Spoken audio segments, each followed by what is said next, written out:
আসসালামু আলাইকুম। আজকে সকালবেলা চাপার কাটা করব। তো এই চাপার কাটা করার জন্য এখানে মরিচ বাইটে নিলাম, শুকনো মরিচ আর বাটা মরিচ দিয়ে চাপার কাটা কিন্তু অনেক মজা। তো এখানে পেঁয়াজ, রসুন আর চাপা আমি বাইটটা লইলাম।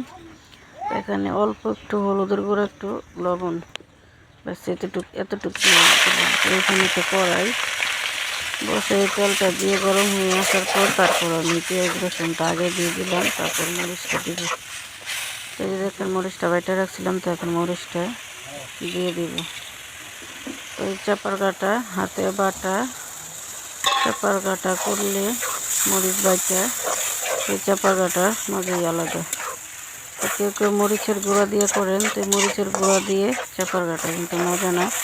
মজা হচ্ছে কি এই চাপা পেঁয়াজ রসুন কাইচা তারপর গাটা করলে মরিচ বাইচা।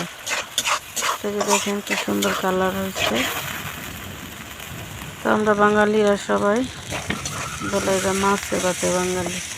তো আমাদের চাপা শুটকি না হলেও কিন্তু আমাদের চলে না, সব কিছুই লাগে। তো এই দেখুন আমার চাপার কাটা হয়ে গেছে।